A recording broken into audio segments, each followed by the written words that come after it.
We're all set on my end. Perfect. We are all set to go. The floor is yours, Terry. There's that Welcome to word. Empower Hour. Woo! Thank you, thank you, thank you, thank you, everybody who's on the Zoom, and thank you for those who are on our Facebook live stream. I'm excited. And we were talking just before the call, and it's kind of rude to do this, but at the same time, it gives a backstory. But we were talking about, perfectionism and things along those lines. And you know what? There are perfect people. There are perfect people in the Bible, even though we're not taught that. And they're perfect ways of doing things. But somewhere along the way, what I like to say is there's genius in each and every one of us. And we just have to pull it out all the time. So thank you, Well thank you, thank you. said. I love that. Oh yeah, there's everybody has a different genius, and my discovery of that comes from the autistic spectrum disorder. Not for myself, but for someone that I love and I advocate for. And one of my favorite movies is Rain Man, and every single person, whether it's your math, your organizational skills, your clean the house skills, whatever it is, it's some level of genius, and we need to appreciate that in ourselves. And when we see it in others, just a moment to say, you know what, I really appreciate that you're able to. And so I'm going to start it off with that way. Lady Bridget, I am so appreciative of all that you as well as Dress does for us, as well as the gifts that you have. And I'm just hopeful that something I say today or in our future, in our paths, stirs up those gifts that you're holding back on, and honor instead of what I would say or what you would say, we're going to honor what God would say. And Yes. he says, you put those gifts in the ground, I'm going to take them away from you. I'm going to give them to somebody else. He says, give it back some other kind of way. So whatever you do, I'm sure, because it's to his glory, it will be wonderful and we will all reap benefits from it. So let me go ahead and start sharing my little old slide. Let's see what happens here. Okay. I got your back. I got your back. Thank you. So I hit screen share first, or I hit my Yep. PowerPoint first. If you hit share Oh, screen and then it should pop in. And okay. if it doesn't, no worries. I Okay. can pull up the slides on my end. Okay. I found it. Woo! And then hit this, and now hit share. That was the goofy thing I didn't do last time.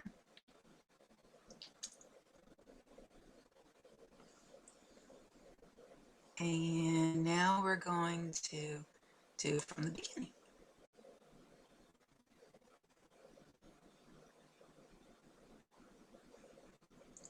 Uh-oh. So you see that little yellow bar?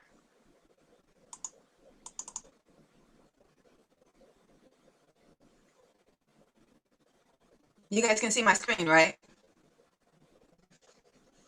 How come I can't hear you?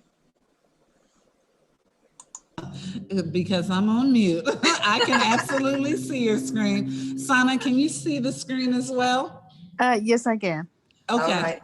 Keep doing what you need to do. So we had a conversation last week, and we're just going to continue the conversation with some other little tweaks to it called choosers, doers, and winners. And this is part 2 of it. And this one has to do with, my goodness, in the last couple days, our nation, our state has experienced some crazy stuff. So we're still in the mode to get ready for 2020, the rest of 2020, as well as to go into 2021 with, vivaciousness and victories, etc. So the bouncing back, and the adversities that go along with it.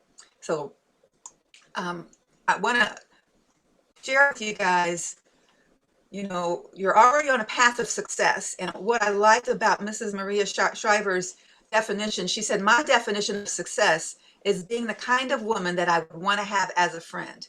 So as we go through this journey called life, and we do what it is that we're doing, you've got your road, and I've got my journey, et cetera, et cetera. It's along the way, if we could encourage one another, embrace one another. And I love what Dress for Success does in terms of checking in with us and see how we are and how things are going. That's such a precious gift to each and every one of us. And when we show up, we're precious gifts to one another. So that's a definition of success. Once again, we're already successful, and you get to define that. Not me, not Webster, not culture, not anybody else's opinion. You get to define what is success for you. Whew. So last time we talked, I did a disservice, not intentionally, but it's just me being excited. And if you ever have been inside an 18-wheeler or whatever, they got all these gears to shift, right? I get so excited that I stay in the high gears. And I got to remember I shared with you guys, I got to remember I want to be calm and slow down. So when I listened to the playback, I couldn't believe how fast I was talking. And it's okay to say, slow down, or what we do in broadcasting, slow down, slow down. So I get pretty excited. So I just wanted to share with you, listen, ladies, I am you, you are me, we are we. My name is Terry Lynn. I'm a resident currently of Columbus, Ohio, but hopefully once all this COVID stuff is over, I'll be an international girl. My background is in broadcasting as well as sales, as well as coaching. And I love personal development. I love self-mastery and everything I can do to pour into others as it relates to them and their goals and their journeys is everything that I love doing. One of the most powerful gifts God has given me was to be able to give. And I was just speaking with one of our colleagues yesterday, and I'm going to ask you guys the same question and shout out if you're able to, and if not, it's okay, I'll fill in the blank. How do we spell love? Most people spell it Love. Well, in my journey, I have learned to spell it Time, right? The time we spend showing others, caring, giving. Time is really giving of yourself in all the ways possible. And it's not just monetary, it's time, it's energy, it's demonstrations of love. So that's who you get to meet with me today and last week, of course, as well. We discussed choosers, doers, and winners. The choosers are people who make a decision to say, hey, this is what I'm going to do. You've made a decision for the remainder of 2020 that this is how it's going to end. Now, we got to keep shape shifting and shifting around because things happen beyond our control. And all we can control is ourselves. We've agreed on that. But we get to choose. But what I've learned is sometimes, and I do the same thing, make a decision or make a choice and say I'm going to do something, and I don't do what it is I say I'm going to do. And that goes back to the image of the birds on a wire. There are 4 birds on a wire, and they decide that they're going to fly south. But when you look again, there's still 4 birds on the wire. Why? Because none of them took action. We want to take action. We want to be more than choosers because we have the power and the authority to author our life. Then there's doers. The next visual was 3 birds on the wire. So one of them made a decision. Listen, I'm not sticking around here, you guys. I got stuff to do, places to go, people to see, to create. And so we are doers. We have both of those skills. You know, when God created us, I mentioned that we are the author. The word authority, the word authority allows us to know that we have the power to alter course, to stay in the same place, to make a different decision. So I am encouraging us to embrace the power that we've been given through choosing to author. You know, you can rewrite the chapters that you don't like. There are certain things that you cannot rewrite COVID, right? But you can rewrite how you respond to COVID and the different things that are going on around you in your world. Then we have winners, and the winners they do both. They make changes, they make choices, they take action. We are all winners in one way or another. But what I still want you to focus on is whatever you had on your plate for your goal for 2020, if you've achieved it, are you going to advance it or are you going to stay in the same spot? If you haven't achieved it, there's still time, and look at how you can leave it going into 2021. So we're all choosers, we're all doers, and we're definitely all winners. So today's mission is to continue to stir up the gifts in you. I am so excited about the gifts that are in Lady Bridget. and the gifts that are in Miss Anna, and the gifts that are in the Facebook team. I can't really see if anybody's watching right now, but those who watch later, I'm excited about stirring up the gifts in you, because there is truth to the words that your gifts make room for you. You are where you are because of something in you that you're nurturing or that you're utilizing and taking action on. And like we mentioned just a little bit ago, if you don't use your gifts, you bury them, there's a lot of regrets. So let's be um, uh, annihilators of regrets and to have as few regrets as possible. And sometimes we're looking on the outside for what it is that we need to have, and it's already in you. I think there's a book, as well as I know there's a saying that says something like everything that you need to achieve your goals you learned in kindergarten. And even though, I mean, just imagine a kindergartner. I mean, just if you can remember way back then, I remember mine, and some of it was great and some of it was a challenge, but that was what our culture was back in that day. But I just remember crayons and playing and laughing and singing and learning and growing and just a joyful time. And our joy is within, along with our gifts. And if we don't do something to stir them up and do something every single day towards whatever that goal is, even if it's to, read a book or write for 5 minutes or 15 or 20, just something towards that goal. So I have notes all around me that say, I don't know if you can see this, and I don't know how it shows up on here, but it's going on backwards. So it says get to work. It says it's what I'm doing right now, helping me get closer to my goal. That one thing that's really important for you, what are you doing to get closer to it on a daily basis? So here we are right now, 2020. What's today? The 20th of the month. We have like less than 40 some days left in 2020. And I'm still jacked and excited. I'm a little disappointed in some of my efforts, but guess what? We have the power of forgiveness. And we need to forgive ourselves for where we are, where we want to be, where we say we're going. And of course, the other thing to do is just to stop lying to ourselves, just to be brutally honest. So the living a life of gratitude, I'm grateful for, the book that I read, one of my favorite books, it says, count it all good. Count the successes, count the failures, count the uncomfortable and the comfortable, count it all good along the journey, along the way. So why are you here? What's going on in your world? If you're taking a look at moving forward from where you are, if you've achieved your goals, congratulations. If you're still working towards your goals like me, why are you here? Why are you doing it? Why have you set aside time to be present for this call?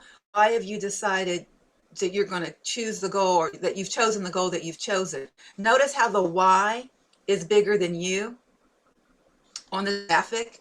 That's on purpose, because many times our whys are bigger than ourselves.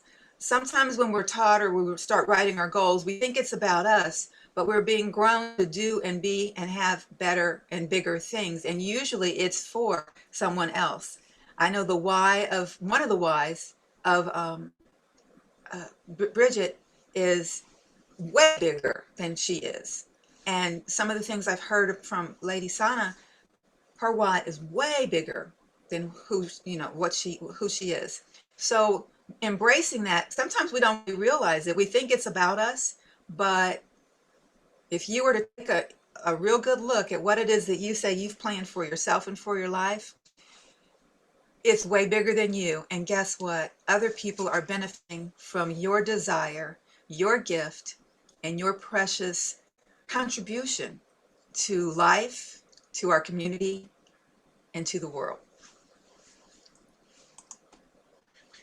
So there's this saying, I see a lot of people take credit for it. I heard it about 20 some years ago, and it gives the definition of what commitment is. Now, you get to decide also, but that's an area that some people get to judge on. So commitment is doing what you say you're going to do long after the feeling has left you.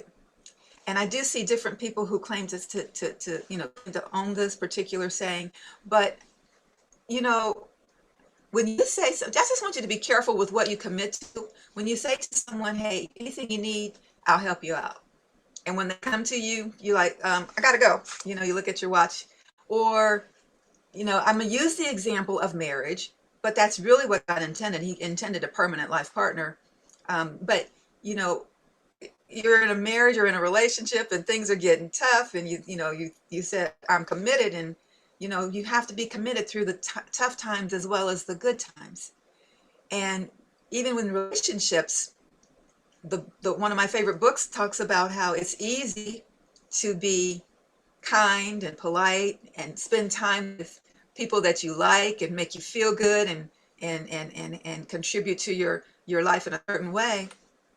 But our purpose is even bigger than that. It's to help, or be something positive for someone who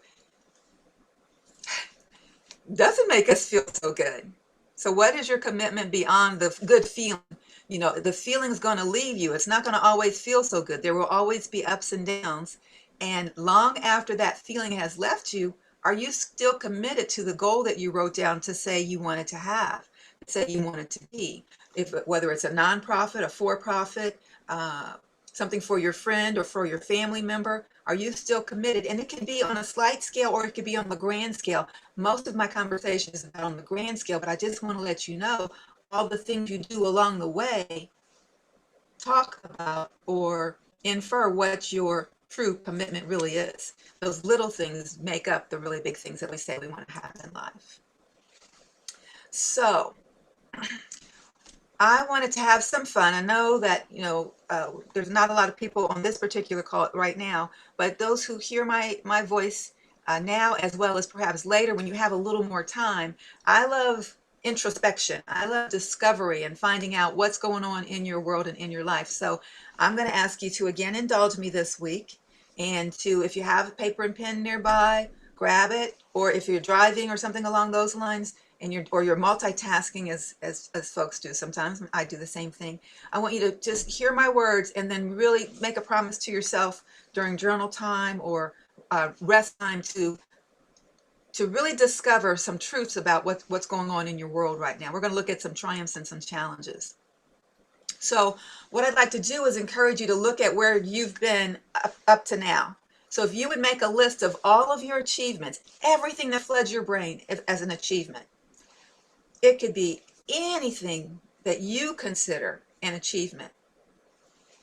So let's just take a couple minutes to write down as many things that come to mind that you call an achievement in your life. Waking up in the morning is an achievement. And we thank God. I didn't know what this meant a long time ago, but now I do. We thank God we woke up in our right minds.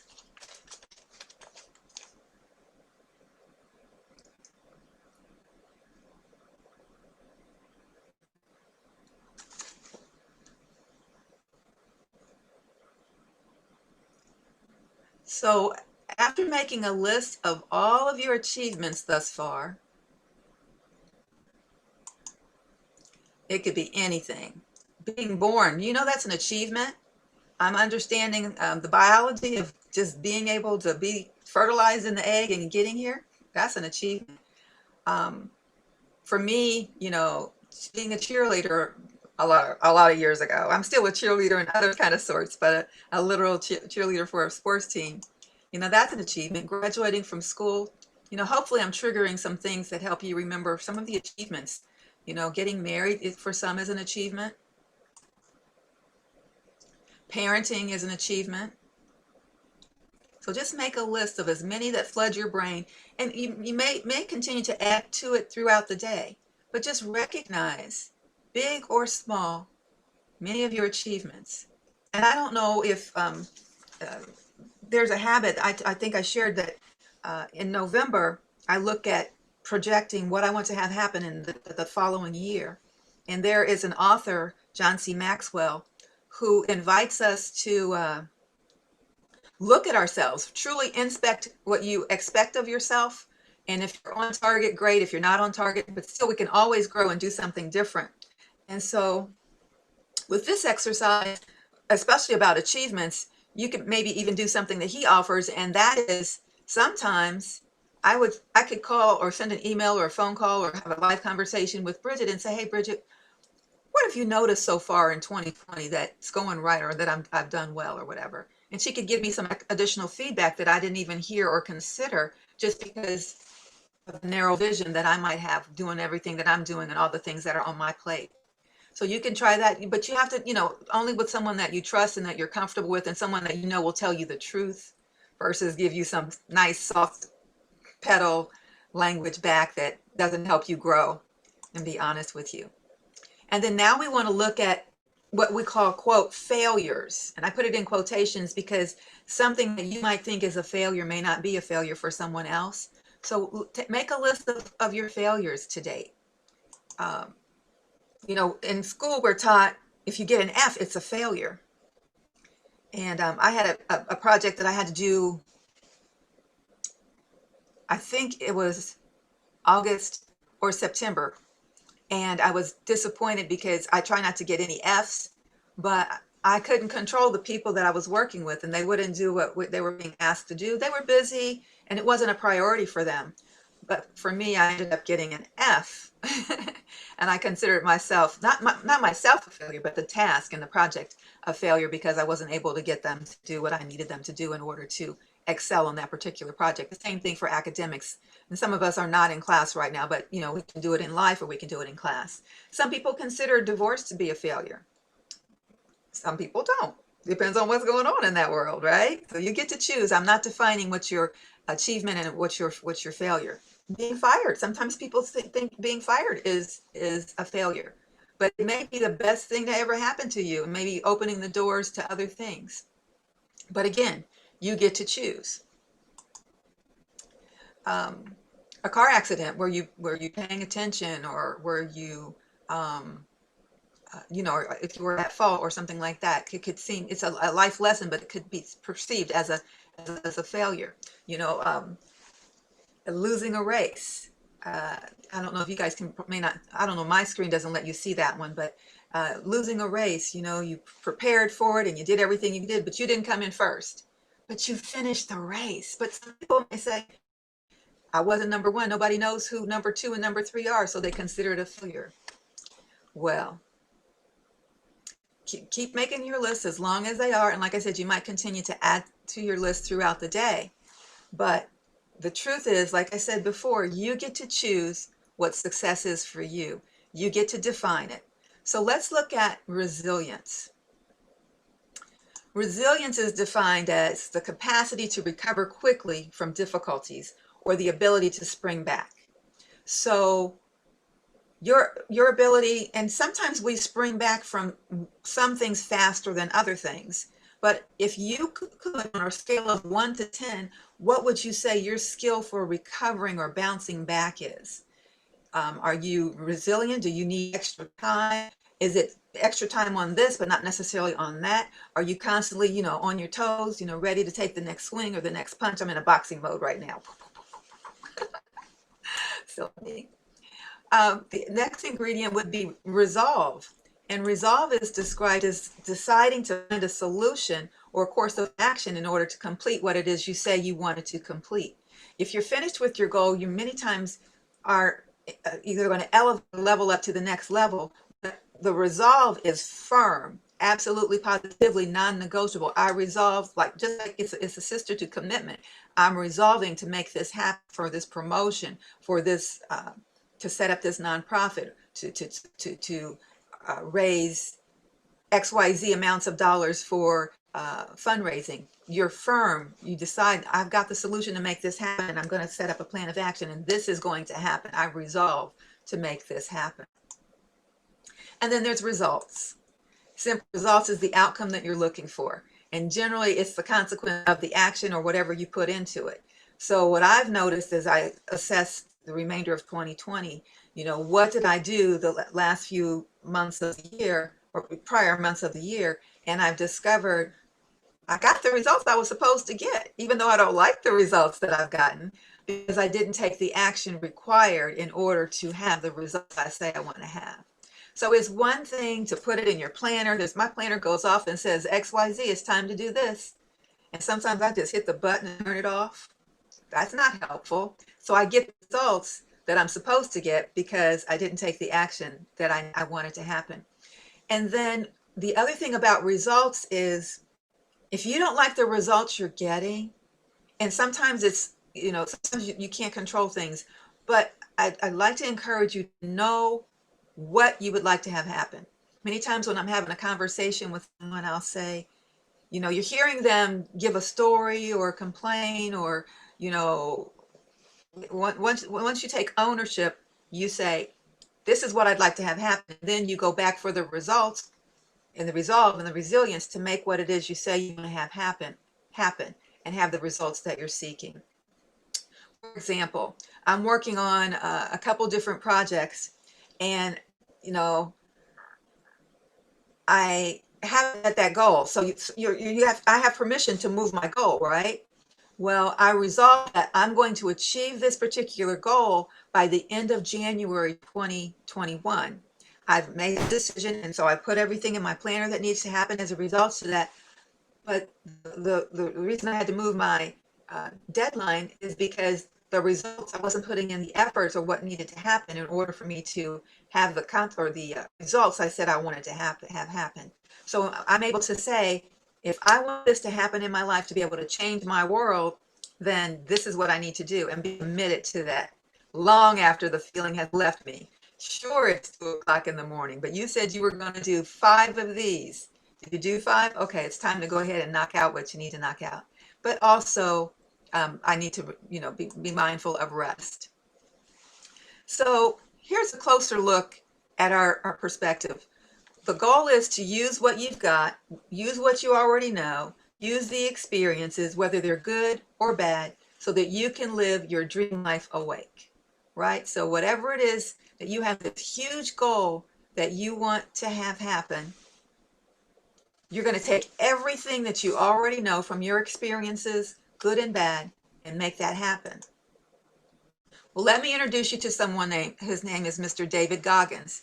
And if you haven't heard of him before, he's an author, he's an elite athlete, he's a retired Navy SEAL, and he's an inspiration to quite a few people all over the globe. What I wanted to make sure that you know about him, I want to tell you a little bit about his story. Give me just a second to put that back on my phone here. So the reason why I wanted to have you guys meet this gentleman is because he came up with a concept, and it's called the cookie jar method. I don't know if you've heard of that or not. I was about to ask, but okay. But it's something wonderful, very inspirational. With all the goals and things that you have going on in your life, you've got goals, you've got family, you've got work, you've got school, you've got church, you've got all these different things that are going on. And sometimes, we might feel down. He says, whenever you feel down, you need to go down into the cookie jar and remember who you really are, and not the weak person your mind may be trying to tell you. You are the person that has survived tough times in the past, and you are your achievements. Let me share with you a little bit more about Mr. Goggins. You see, he's got this technique about the cookie jar method. And the things I ask you guys to do today, I'd love for you to utilize this method of the cookie jar method. It's a technique where you use your past achievements, and it motivates you. When you're stuck, when you're struggling, when you think, hey, I've done all I can do, or I failed, or, I'm miserable, whatever it is. But he took all those things that you wrote down as achievements, bad and good and failures, he took them and he put them in his mind. He also, he has an actual cookie jar, and he wrote them down, and he put all of those thoughts, the achievements and the failures, if you want to call them that, in the cookie jar. And he says together, all those serve as an imaginary jar to remind us and to motivate us of what you've achieved in life. You see, Mr. Goggins, when he was 24 years old, he decided that he wanted to become a Navy SEAL, and he had the experience in the military. He'd been in the Air Force from the age of 19 to 23. Then he made a decision to become a Navy SEAL, and he had to complete some really grueling efforts and trainings in order to do that. And he was able to do that because he channeled his mindset. He built and developed his mindset. I'm not where I say I want to be because of my mindset. Somewhere along the way, I took my foot off the gas. So he's encouraging us to become focused and obsessed. This is a gentleman who at one time weighed like 300 pounds, He dropped 120 some pounds in order to be able to be even considered to get into the military. So be driven to what you want to accomplish in life. And so all you do is take those things that you wrote down on the paper, get yourself a cookie jar or container, put them in there, and then when you feel stuck, when you feel challenged, go into the cookie jar. So you don't have a guilt trip going into the cookie jar now, right? You pull out one of those pieces of paper, you take a look at it, and you say, he would say, here's what he would say: I'm the baddest, hardest man on the planet. I finished the race and I had a broken leg, right? And then he puts it back in there. That inspires him, encourages him to let him know he can finish it. He can do it. You can do it. The same thing for yourself. One of the earlier slides showed, perhaps it was, I think I lost a race. So I did my first half marathon quite a few years ago. I'm challenged to do anything like that right now, but I did it my first time, and I thought I was in shape. I thought because I ran every day at lunchtime, I thought it would be a breeze and my time would be good and what have you. But about mile number 8, a half marathon is 13.1 miles, and at halfway, about 8 miles out, my feet started. I mean, I was picking them up. They were like bricks, and they were very heavy and hard. It was painful, and but I just refused to stop. And pretty soon, everybody was passing me, and they closed the race down around noon. But I still had time to get there. It wasn't noon yet. And then they had motorcycle cops. They stayed with you, so they're going like 2 miles an hour because my feet are heavy and I can barely pick them up and put them down, pick them up and put them down. But my mind, it could, but my feet, they were in so much pain. But I refused to quit. They said, one of the officers, can you believe this? An officer said to me, "You sure you don't want to get on this thing and just ride in? We'll take you in the rest of the way." I'm like, "Oh, I'm sure." He wanted me to give up. He was a naysayer, right? And then another officer and another volunteer came along and says, "Did you even train for this?" And I said, "I'm fine, I'll be fine." And I just kept, seriously, really, if you ever heard or saw someone plod, I kept truly plodding along. And, I ended up finishing the race. I was the very last person in the race. But you know what? I wasn't ashamed. I wasn't mad. I was in the race for me to complete the race. Now, I didn't know that the course was going to close at noon, but I got there close to the end of it where they'd already taken down the finish line. They already took down the machines and there's different things they'd already taken down. But at the same time, I was just grateful. But I learned a lesson from it. Yeah, I did train. Yes, I was in some sort of shape, but I wasn't trained to run 13.1 miles. So you have to get the lesson of it. So for me, hearing how he was able to take an achievement. So what I can say to myself is, before I was really ready, I was able to finish the race, and it was my mind that got me there instead of my feet. The next few races, of course, definitely, I learned that lesson. I trained well, and I had some partners to help me train as well. So the formula that I want to bring to your attention is going to be uncomfortable. It's just part of the success journey, part of the failure journey, if you want to call it that. You're just going to be uncomfortable. If you're comfortable in any way for too long, rest is important, and we'll talk about that in a moment. But if you're comfortable, you're not doing everything you need to be doing in order to get where you say you want to be. That's just the real honest truth. Victories are in an uncomfortable zone, not in the comfort zone. So we're always growing and we're always moving. And, I hear of kids who have growth spurts. My son had a growth spurt, and I did not know until he told me how painful that was. So growth is painful, and we have to honor the process. So the other part of the formula is being focused and committed. Recall whatever setbacks. There's a book and an author, Willie. I can't remember his whole name right now, but there's a book and it's called A Setback is a Setup for a Comeback. A setback is a setup for a comeback. Is it Willie Jolly? I have to apologize. Perhaps in the comments later, I can put who the actual author is, but just a phenomenal mindset to allow yourself to enjoy life, live life. Things are going to happen out of your control, and you're able to bounce back through your mindset, through accepting that hardships and victories are a part of the journey. Both of them are important. You need one with the other, and they go hand in hand in tandem together. And you make a resolution to resolve to win.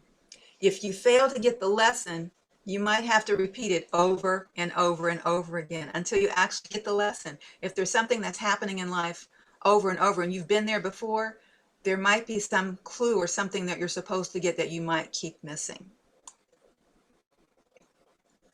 So, what I would like to encourage, a little secret, if you could come closer, come in just a little bit closer, closer to the, little closer. The secret is get an accountability partner. With an accountability partner or someone who offers support, who keeps you on track, who keeps you on your toes, who's honest with you, that might help you reach whatever goal it is that you say. Now, you're going to have to share some things with them and they're going to be direct with you, but that will be a support system to help you along the way. Keep building your network, keep supporting one another's gifts. Uh, some people have a desire to open a nonprofit, some to open a for-profit, some to just, spend time with the children at home or to get through this COVID situation, which is difficult. I met a young lady a couple days ago who is amazing. She's working a full-time job and she has two kids to homeschool or to go through the homework and teach, as well as other responsibilities. And we just need to continue to not only support one another, but also continue to encourage one another. Check on somebody, give them a phone call, send them a text, let them know that you're thinking about them. It would mean the world to them just to hear from you for just a moment. So we've got the victory, ladies. We've already got the victory. I send a congratulations to you, whatever's on your planner for the remainder of 2020. Yay, congratulations. Whatever you're about to launch into for 2021, despite the COVID, there's silver linings in everything. And I found some silver linings. I don't want to dismiss or diminish anything that you may be feeling as a result of this, but I have found some silver linings and been blessed in more than one way as a result of it, just because of the God that I serve. He keeps me covered. So congratulations for joining us today. We've got the victory, and I want to thank you for spending time with me. If there are any questions or anything I can do to help answer anything that's on your mind or heart right now, I'm more than happy to do so.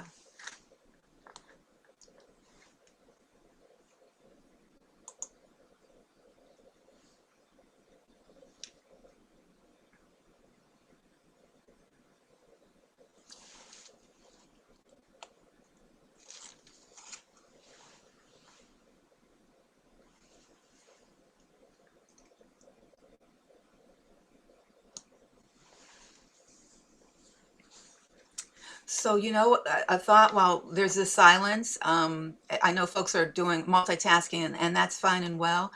I wanted to also extend, there's some folks who are just challenged, and I want to extend an opportunity. I've got some other things that I'm working on. If you put your information in the chat or instant message me, then I can share some information, some things that are blessing me, and help thwart the economic impact of what's going on with the COVID, as well as just, life right now. I'd be more than happy to share those things one-on-one. And that's pretty much it. We have about 4 more minutes till the top of the hour. I know Bridget will be back here in just a couple moments. Happy Thanksgiving, everyone, in case we don't get to see one another. And just be safe. I lift everyone up in prayer and healing, and hopefully you'll have a safe journey as you work through all that's going on, because our nation needs corporate prayer right now, as well as somebody just needs to hear your heart and how much we care about their well-being.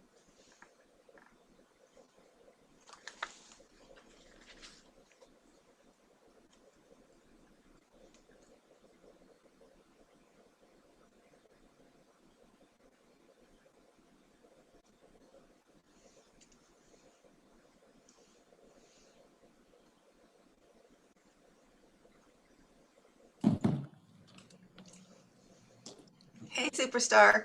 I'm back, ladies. Hey.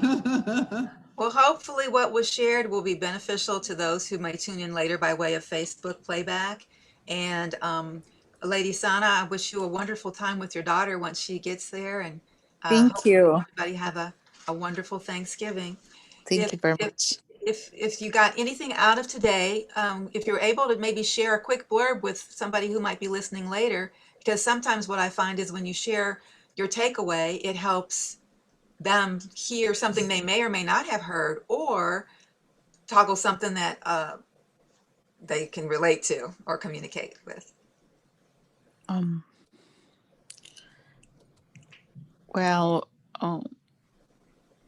it's I like the analysis of the